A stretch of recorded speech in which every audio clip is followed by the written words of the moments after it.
Pernahkah kamu merasa hidup bersama orang yang terlihat sempurna, namun perlahan membuatmu merasa sendirian? Di mata semua orang, dia adalah suami idaman, bertanggung jawab, tenang, dan selalu dipuji. Tapi di balik sikapnya yang terlihat baik, tersembunyi pengkhianatan yang perlahan menghancurkan kepercayaan dan hati seorang istri. Ini bukan cerita tentang rumah tangga yang sempurna. Ini adalah kisah tentang luka, kejujuran yang terlambat, dan keberanian seorang perempuan untuk memilih dirinya sendiri. Inilah kisah berjudul Suami Idaman yang Ternyata Pengkhianat. Tidak ada yang pernah menyangka bahwa pernikahanku akan berakhir dengan luka sedalam ini. Bahkan aku sendiri tak pernah membayangkannya. Namaku Nara. Sudah 6 tahun aku menikah dengan seorang pria bernama Arga. Di mata orang-orang, Arga adalah definisi suami idaman. Ia bekerja kantoran, rapi, sopan, dan jarang terdengar meninggikan suara. Setiap pagi, sebelum berangkat kerja, ia selalu mencium keningku dan berkata, "Doakan aku ya, Rah."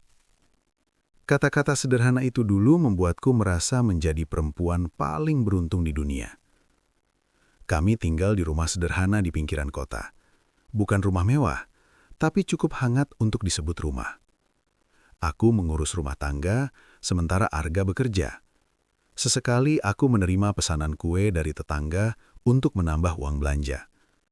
Hidup kami terlihat biasa saja, namun justru disitulah aku merasa bahagia. Setiap kali ada acara keluarga atau kumpul tetangga, Arga selalu jadi bahan pujian. "Enak ya jadi Nara, suaminya nggak aneh-aneh." Arga itu jarang keluyuran, setia kelihatannya. Kalau semua suami kayak Arga, nggak ada tuh cerita rumah tangga berantakan. Aku hanya tersenyum mendengarnya. Dalam hati aku mengiyakan semua itu. Arga memang bukan tipe pria romantis yang suka memberi bunga atau kejutan, tapi ia perhatian dengan caranya sendiri. Kalau aku sakit, ia yang bangun paling pagi untuk membuatkan teh hangat. Kalau aku terlihat lelah, ia tidak banyak bertanya, hanya berkata, "Istirahat ya, aku urus sisanya." Kami jarang bertengkar. Kalaupun ada selisih paham, Arga selalu memilih diam lebih dulu, lalu kembali berbicara dengan nada tenang. Aku percaya. Aku sangat percaya padanya. Mungkin itulah kesalahanku yang pertama. Beberapa bulan terakhir sebelum semuanya berubah, hidup kami terasa begitu normal. Tak ada tanda-tanda mencurigakan, tak ada firasat buruk yang jelas. Hanya hari-hari yang berjalan seperti biasa. Pagi, siang, sore, malam. Rutinitas yang sama. Arga berangkat kerja pukul 8, pulang sekitar jam 7 malam. Kadang lebih cepat, kadang sedikit terlambat, tapi selalu memberi kabar. Aku tidak pernah memeriksa ponselnya, tidak pernah merasa perlu. Karena dalam pikiranku, orang yang jujur tak perlu diawasi. Saat itu aku tidak tahu bahwa kepercayaan bisa menjadi senjata paling tajam yang melukai diri sendiri. Suatu malam, saat kami makan malam bersama di ruang makan kecil rumah kami, Arga terlihat lebih diam dari biasanya. Matanya sesekali menatap ponsel yang terletak di meja. "Kamu capek?" tanyaku pelan. Arga senyum tipis. "Iya, kerjaan lagi banyak." Aku mengangguk, tak ingin bertanya lebih jauh. Aku tak mau menjadi istri yang cerewet. Lagi pula, bukankah wajar seorang suami lelah setelah seharian bekerja? Setelah makan, aku membereskan piring.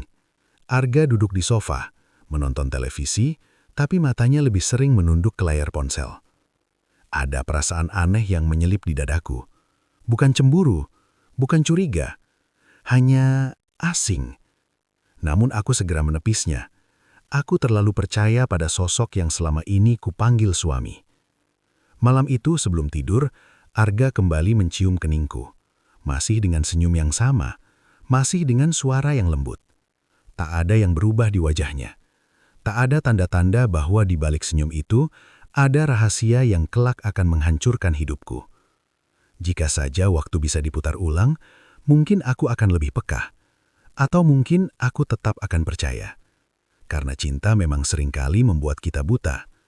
Dan malam itu, aku tertidur sebagai seorang istri yang merasa paling aman di dunia, tanpa tahu bahwa kebahagiaan itu sedang berada di ambang kehancuran.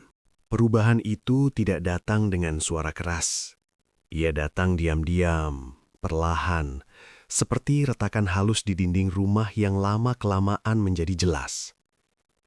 Awalnya aku mengira semuanya hanya perasaanku saja. Arga masih bangun pagi seperti biasa, masih berangkat kerja dengan kemeja rapi, masih mencium keningku sebelum pergi. Namun, ada sesuatu yang berbeda. Sesuatu yang tak bisa kujelaskan dengan kata-kata.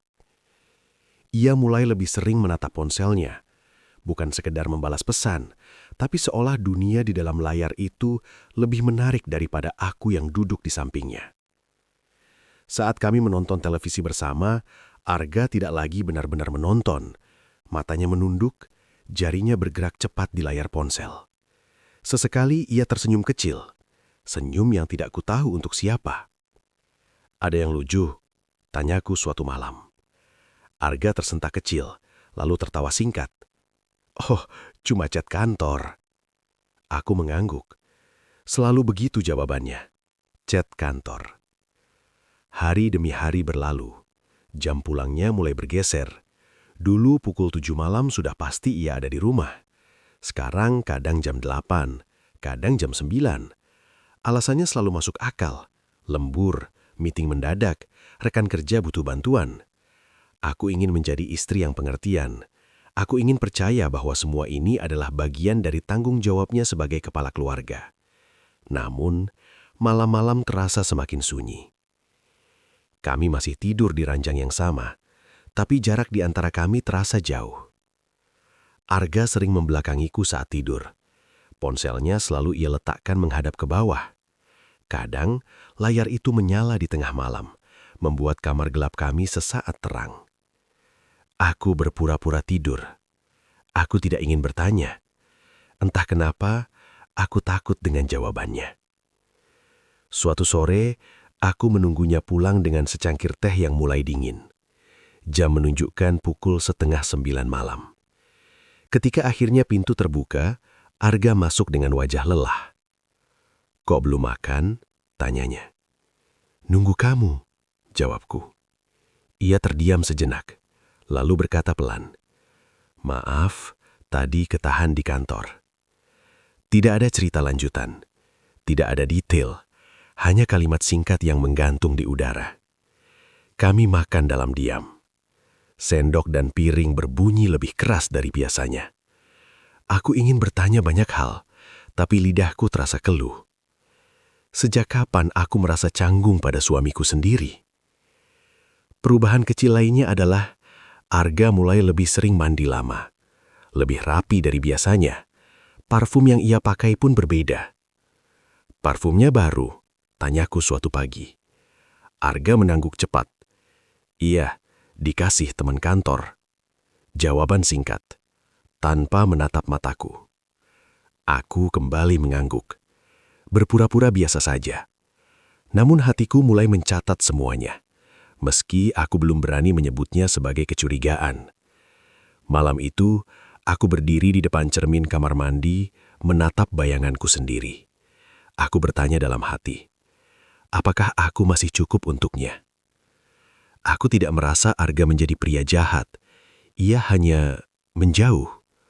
Dan jarak, sekecil apapun, jika dibiarkan, bisa memisahkan dua orang yang pernah sangat dekat. Aku masih berusaha berpikir positif.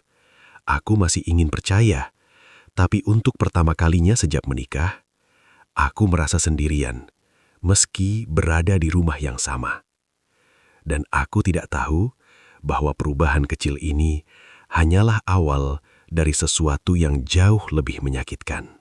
Sejak perubahan kecil itu muncul, hatiku tak pernah benar-benar tenang. Bukan karena aku menemukan bukti, bukan karena aku melihat Arga bersama perempuan lain, melainkan karena aku mulai kehilangan rasa aman yang dulu selalu ada. Aku sering duduk sendirian di ruang tamu, memandangi pintu depan, menunggu langkah kaki yang tak kunjung terdengar. Jam di dinding berdetak pelan, seolah mengejek kegelisahanku. Setiap kali suara motor berhenti di depan rumah, jantungku berdegup lebih cepat. Namun seringkali itu bukan Arga. Aku merasa bodoh menunggu seperti ini. Bukankah dulu aku tak pernah menghitung menit seperti sekarang? Saat Arga akhirnya pulang, aku berusaha bersikap biasa saja. Aku tersenyum, aku bertanya seperlunya. Aku menyembunyikan segala kecamuk di dadaku. Namun aku mulai memperhatikan hal-hal kecil yang dulu tak pernah kupedulikan. Nada suaranya saat menerima telepon, cara ia menjauh ke sudut rumah ketika ada panggilan masuk, senyum singkat yang muncul dan hilang begitu cepat. Suatu malam, saat aku sedang melipat pakaian, Arga menerima telepon. Ia berdiri, melangkah ke teras. Aku tak berniat menguping, tapi suara angin malam membawa potongan kalimat yang membuat tanganku berhenti bergerak. Iya, nanti aku kabari lagi. Nada suaranya lembut, terlalu lembut untuk sekedar urusan kerja. Aku menelan ludah, berusaha meyakinkan diri bahwa aku hanya berlebihan. Malam-malamku mulai dipenuhi pikiran-pikiran yang melelahkan. Aku bertanya pada diriku sendiri, apakah aku mulai membosankan baginya? Apakah aku kurang memperhatikan? Ataukah ini semua hanya fase lelah yang akan berlalu? Aku tidak berani bertanya langsung. Aku takut terlihat curiga. Aku takut menjadi istri yang posesif. Dan yang paling aku takuti, aku takut jika jawabannya akan melukai hatiku. Suatu pagi, saat Arga sedang mandi, ponselnya bergetar di atas meja. Layar menyala. Satu nama muncul. Tidak kusimpan sebagai kantor. Bukan pula nama laki-laki. Dadaku sesak. Aku hanya melihatnya sekilas.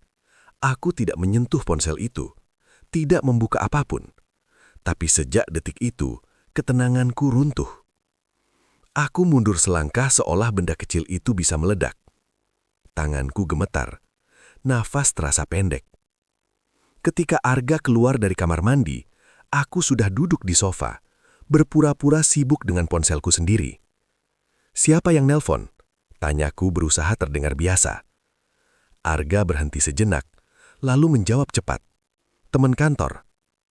Aku mengangguk. Lagi-lagi jawaban yang sama. Namun sejak hari itu, aku mulai melihat pernikahan kami dari sudut yang berbeda. Bukan lagi sebagai rumah yang aman, melainkan sebagai tempat penuh tanda tanya. Aku merasa bersalah karena mulai curiga, tapi aku juga merasa bodoh jika terus menutup mata. Perasaan tak tenang ini perlahan menggerogoti pikiranku. Aku mudah lelah, mudah tersinggung, dan sering menangis diam-diam saat Arga tertidur pulas di sampingku. Ironisnya, orang yang membuatku merasa paling tidak aman adalah orang yang dulu selalu membuatku merasa paling dilindungi. Aku masih berharap semua ini hanya salah paham. Aku masih ingin percaya. Namun hati seorang perempuan jarang salah. Ia mungkin diam, tapi ia selalu tahu kapan ada sesuatu yang sedang disembunyikan. Dan tanpa aku sadari, langkah kakiku perlahan mendekati kebenaran yang sebentar lagi akan mengubah hidupku selamanya. Aku selalu percaya, kejujuran adalah fondasi pernikahan. Sekali saja kebohongan muncul, fondasi itu akan retak dan tak pernah benar-benar kembali utuh. Hari itu Arga pulang lebih awal dari biasanya. Jam baru menunjukkan pukul 5 sore ketika pintu rumah terbuka. Aku terkejut. Biasanya ia baru pulang setelah matahari tenggelam. "Cepet banget," kataku sambil tersenyum. Arga tersenyum balik. "Ada rapat yang dibatalin." Jawabannya terdengar wajar, terlalu wajar. Kami duduk di ruang tamu minum teh bersama. Untuk pertama kalinya setelah sekian lama, kami berbincang agak lama tentang pekerjaan, tentang tetangga, tentang hal-hal sepele. Aku hampir merasa tenang lagi. Hampir. Namun malam itu, saat Arga tertidur lebih dulu, ponselnya terletak di meja kecil dekat ranjang. Layar ponsel itu menyala. ada pesan masuk. Aku tidak berniat membuka. Sungguh. Tapi layar yang terang di tengah gelap kamar membuat mataku tertuju ke sana. Dan kalimat pendek itu terbaca tanpa harus kusentuh. Jadi kita ketemu besok ya. Aku kangen. Dadaku seperti dihantam sesuatu yang keras. Aku duduk terpaku, tangan dingin, kepala berdenyut. Aku menoleh ke Arga yang terlelap. Wajahnya tampak damai, seolah tak ada apapun yang sedang disembunyikannya. Pagi harinya aku memutuskan bertanya, bukan dengan amarah, bukan dengan tuduhan. "Kamu jadi lembur lagi besok?" tanyaku saat kami sarapan. Arga mengangkat wajahnya. "Iya, ada meeting penting." Aku menatap matanya, menunggu sesuatu. Entah kejujuran, entah keraguan. Namun yang kutemukan hanyalah tatapan tenang, terlalu tenang. "Meeting sama siapa?" tanyaku lagi pelan. Arga tersenyum. "Tim kantor." Disitulah aku tahu. Untuk pertama kalinya dalam pernikahan kami, ia berbohong. Tidak ada bukti nyata di tanganku, tidak ada pengakuan, hanya perasaan yang menusuk dan logika yang saling bertabrakan. Aku merasa marah, aku merasa bodoh, aku juga merasa takut. Takut jika semua yang kucurigai benar, dan lebih takut lagi jika aku harus menghadapi kebenaran itu sendirian. Hari itu Arga pergi seperti biasa, mencium keningku, mengucap doa. Namun ciuman itu terasa asing, doa itu terdengar kosong. Aku menghabiskan hari dengan pikiran yang berputar-putar. Aku mengingat ulang semua momen kecil yang dulu kuabaikan. Ponsel yang selalu ia jaga, pulang terlambat, senyum-senyum singkat yang tak lagi untukku. Sore menjelang malam, aku duduk di ruang tamu, menunggu, dengan hati yang sudah bersiap menerima apapun. Ketika jam menunjukkan pukul 10 malam dan Arga belum juga pulang, air mataku jatuh tanpa bisa kutahan. Bukan karena aku sudah yakin ia mengkhianatiku, tapi karena aku sadar, suamiku telah memilih berbohong daripada berkata jujur padaku. Dan kebohongan pertama itu terasa lebih menyakitkan daripada kebenaran yang paling pahit sekalipun. Ada satu hal yang paling menakutkan dari kecurigaan, bukan ketidakpastian, melainkan saat kebenaran akhirnya menampakkan diri. Malam itu, Arga pulang lewat tengah malam. Wajahnya terlihat lelah, tapi bukan lelah karena bekerja. Ada sesuatu yang berbeda di sorot matanya. "Kok belum tidur?" tanyanya ringan, seolah tidak terjadi apa-apa. Aku menatapnya lama, menimbang-nimbang kata yang ingin keluar dari mulutku. "Nggak bisa tidur," jawabku singkat. Arga hanya mengangguk, lalu masuk ke kamar mandi. Seperti biasa, ponselnya ia bawa. Namun entah karena lelah atau karena terlalu percaya diri, malam itu ia lupa mengunci ponselnya setelah tertidur. Aku berbaring membelakanginya, berusaha memejamkan mata, tapi pikiranku terlalu penuh. Getaran kecil di atas meja membuatku terbangun. Layar ponsel Arga menyala. Kali ini, aku tidak lagi mengalihkan pandangan. Nama itu muncul lagi, nama yang sama. Nama perempuan yang sejak hari itu menghantuiku. Tanganku gemetar saat meraih ponsel itu. Aku tahu, setelah ini hidupku tidak akan sama. Dengan nafas tertahan, aku membuka pesan-pesan itu. Tidak ada kalimat ambigu, tidak ada penjelasan yang bisa disalahartikan. Ada panggilan sayang, ada rencana pertemuan, ada foto yang membuat dadaku terasa sesak dan mataku panas. Aku menutup mulutku agar tidak berteriak.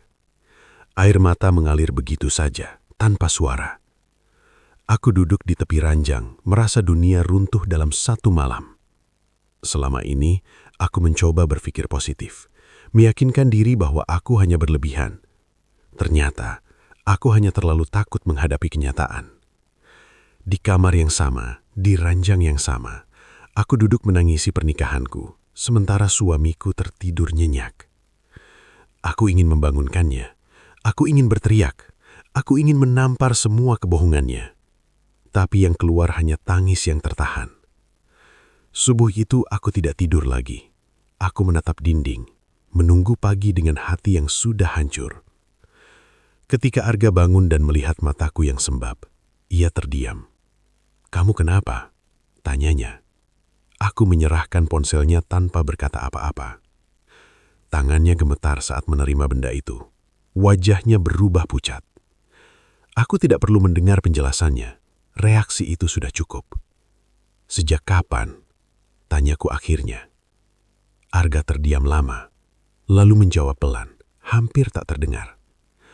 Beberapa bulan saat aku masih setia menunggunya pulang, saat aku masih membelanya di depan orang lain.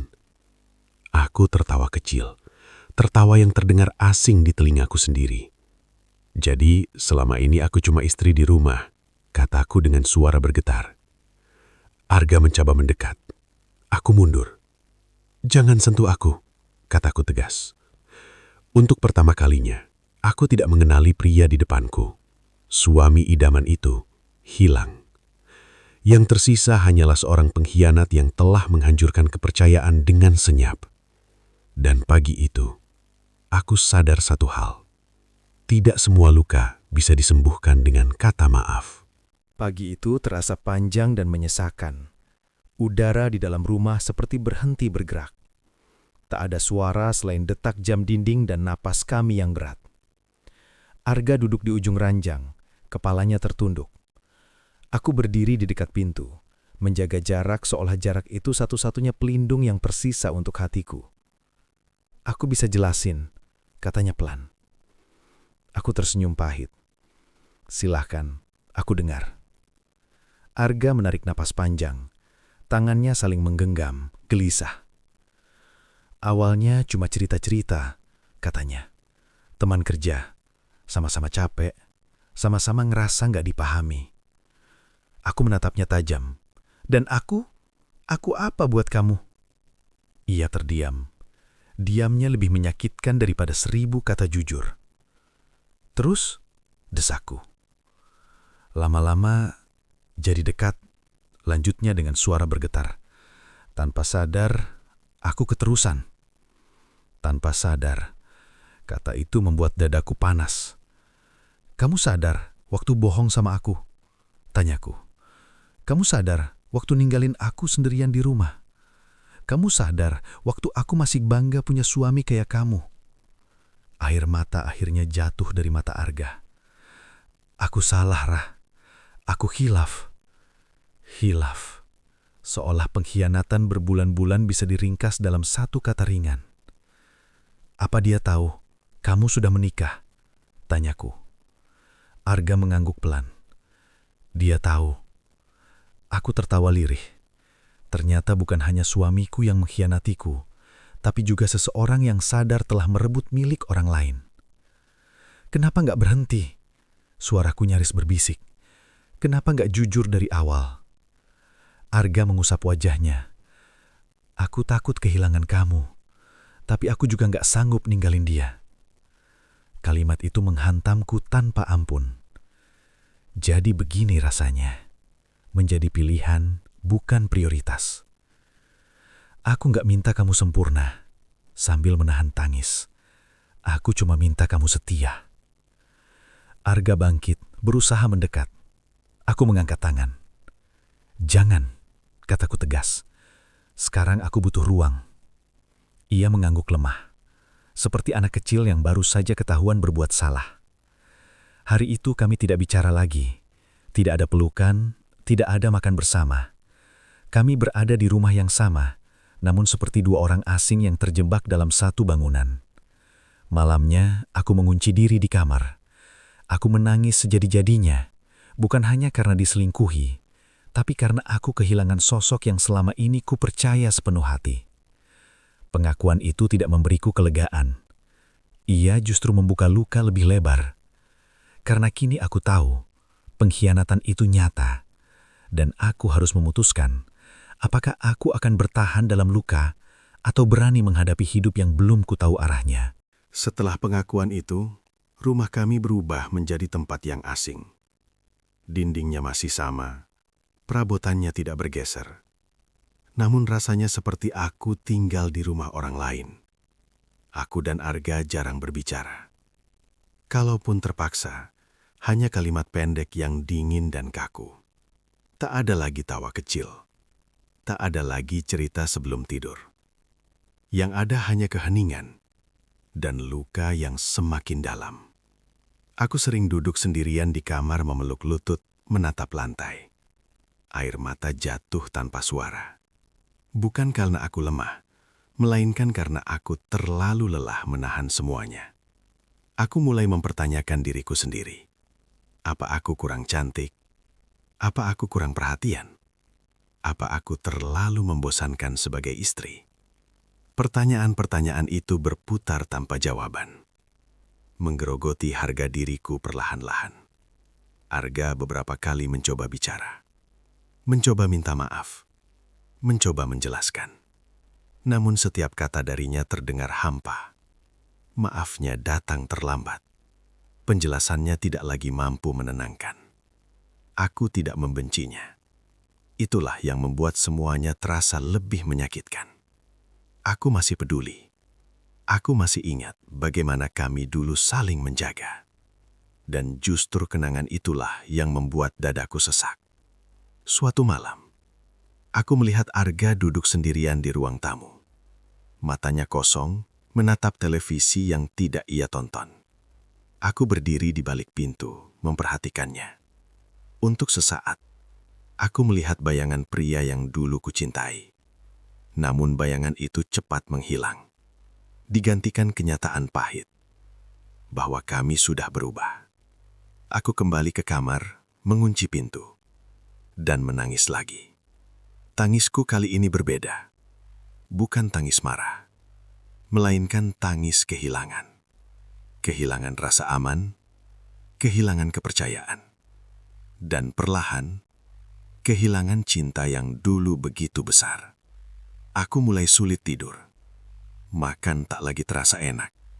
Tubuhku ada di rumah, tapi pikiranku terus bertanya, sampai kapan aku harus bertahan seperti ini? Aku takut jika aku bertahan, aku akan hancur perlahan. Tapi aku juga takut jika aku pergi, aku akan sendirian. Di antara dua ketakutan itu, aku terjebak. Luka ini tidak berdarah, tidak terlihat. Namun rasanya jauh lebih sakit daripada luka fisik manapun. Dan di tengah sunyi malam itu, aku mulai menyadari satu hal penting. Cinta yang melukai terlalu dalam tidak selalu layak dipertahankan. Keputusan itu tidak datang dengan tiba-tiba. Tidak seperti petir yang menyambar atau pintu yang dibanting keras. Ia datang perlahan, dari kelelahan yang tak lagi bisa kutipu.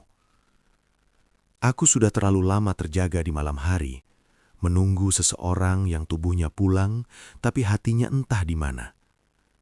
Aku mulai sadar, yang membuatku hancur bukan hanya pengkhianatan Arga, melainkan caraku sendiri yang terus memaksa bertahan pada sesuatu yang sudah tidak utuh. Suatu pagi, aku terbangun lebih awal dari biasanya. Rumah masih sunyi, Arga masih tertidur. Aku duduk di tepi ranjang, memandang wajahnya lama. Tidak ada benci, tidak ada marah yang meledak-ledak. Yang ada hanya satu perasaan pahit. Aku tidak lagi merasa pulang di sampingnya. Aku berjalan ke kamar mandi dan menatap cermin. Wajah yang kulihat bukan wajah perempuan kuat, melainkan wajah seseorang yang terlalu lama mengalah. Dan untuk pertama kalinya, aku bertanya pada diriku sendiri dengan jujur. Kalau aku terus bertahan, apa yang sebenarnya aku pertahankan? Bukan lagi cinta, bukan lagi kebahagiaan, hanya kenangan dan rasa takut sendirian. Hari itu aku mulai mengemas barang-barangku, tidak dengan tergesa, tidak dengan drama. Aku melipat baju satu persatu, seperti menutup lembaran hidup yang sudah selesai dibaca. Setiap lipatan membawa kenangan, tawa kecil di awal pernikahan, masakan sederhana yang dulu kami makan bersama. doa-doa yang pernah kupanjatkan agar rumah tangga ini selalu utuh.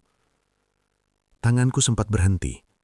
Air mata jatuh ke kain yang sedang kulipat. Aku tidak menangis karena ingin pergi. Aku menangis karena aku sudah terlalu lama tidak pergi. Saat Arga pulang, ia langsung menyadari ada yang berbeda. Koper kecil berdiri di sudut kamar. "Kamu mau kemana?" Suaranya gemetar. Aku menatapnya. Tenang, tanpa amarah. "Aku mau menyelamatkan diriku sendiri," jawabku. "Kita masih bisa perbaiki semuanya," katanya cepat. "Aku janji berubah." Aku mengangguk pelan. "Aku percaya kamu bisa berubah," kataku jujur. "Tapi aku sudah terlalu lelah untuk menunggu." Ia terdiam. Mungkin baru kali ini ia benar-benar mendengarku. "Aku nggak pergi karena aku kalah. Aku pergi karena aku ingin hidup tanpa rasa takut dan curiga setiap hari." Tangannya terulur. Aku mundur setengah langkah. "Aku butuh ruang," kataku. "Dan kali ini aku tidak akan bernegosiasi dengan luka." Aku mengangkat koper itu. Langkahku berat. Tapi ada kelegaan kecil yang belum pernah kurasakan sebelumnya. Di ambang pintu, aku berhenti sejenak, menarik nafas panjang. Aku tidak tahu apakah keputusanku ini benar. Aku tidak tahu apakah aku akan menyesal.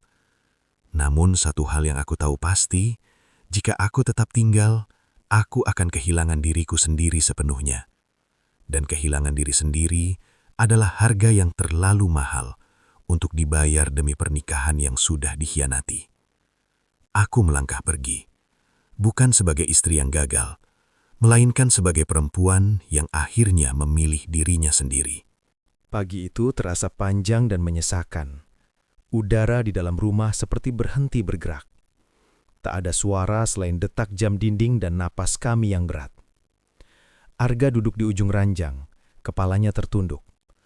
Aku berdiri di dekat pintu, menjaga jarak seolah jarak itu satu-satunya pelindung yang tersisa untuk hatiku. "Aku bisa jelasin," katanya pelan. Aku tersenyum pahit. "Silahkan, aku dengar." Arga menarik napas panjang. Tangannya saling menggenggam, gelisah. "Awalnya cuma cerita-cerita," katanya. "Teman kerja, sama-sama capek, sama-sama ngerasa nggak dipahami." Aku menatapnya tajam. "Dan aku apa buat kamu?" Ia terdiam. Diamnya lebih menyakitkan daripada 1000 kata jujur. "Terus?" desakku. Lama-lama jadi dekat, lanjutnya dengan suara bergetar. Tanpa sadar, aku keterusan. Tanpa sadar, kata itu membuat dadaku panas. "Kamu sadar waktu bohong sama aku?" tanyaku. "Kamu sadar waktu ninggalin aku sendirian di rumah? Kamu sadar waktu aku masih bangga punya suami kayak kamu?" Air mata akhirnya jatuh dari mata Arga. "Aku salah, Rah. Aku khilaf." Hilaf. Seolah pengkhianatan berbulan-bulan bisa diringkas dalam satu kata ringan. "Apa dia tahu kamu sudah menikah?" tanyaku. Arga mengangguk pelan. "Dia tahu." Aku tertawa lirih. Ternyata bukan hanya suamiku yang mengkhianatiku, tapi juga seseorang yang sadar telah merebut milik orang lain. "Kenapa nggak berhenti?" Suaraku nyaris berbisik. "Kenapa nggak jujur dari awal?" Arga mengusap wajahnya. "Aku takut kehilangan kamu, tapi aku juga nggak sanggup ninggalin dia." Kalimat itu menghantamku tanpa ampun. Jadi begini rasanya. Menjadi pilihan, bukan prioritas. "Aku nggak minta kamu sempurna," sambil menahan tangis. "Aku cuma minta kamu setia." Arga bangkit, berusaha mendekat. Aku mengangkat tangan. "Jangan," kataku tegas. "Sekarang aku butuh ruang." Ia mengangguk lemah, seperti anak kecil yang baru saja ketahuan berbuat salah. Hari itu kami tidak bicara lagi. Tidak ada pelukan, tidak ada makan bersama. Kami berada di rumah yang sama, namun seperti dua orang asing yang terjebak dalam satu bangunan. Malamnya, aku mengunci diri di kamar. Aku menangis sejadi-jadinya, Bukan hanya karena diselingkuhi, tapi karena aku kehilangan sosok yang selama ini ku percaya sepenuh hati. Pengakuan itu tidak memberiku kelegaan. Ia justru membuka luka lebih lebar. Karena kini aku tahu, pengkhianatan itu nyata, dan aku harus memutuskan apakah aku akan bertahan dalam luka atau berani menghadapi hidup yang belum ku tahu arahnya. Pengkhianatan tidak selalu datang dari orang yang terlihat jahat. Kadang, ia datang dari orang yang paling kita percaya. Kisah ini bukan tentang siapa yang benar atau salah, melainkan tentang bagaimana luka bisa mengubah seseorang dan bagaimana keberanian bisa lahir dari rasa sakit. Jika kamu pernah berada di posisi yang sama, ingatlah satu hal: kamu tidak sendirian dan kamu berhak bahagia. Terima kasih sudah mendengarkan kisah ini sampai akhir. Jangan lupa like, subscribe, dan bagikan agar lebih banyak orang bisa belajar dari cerita kehidupan ini.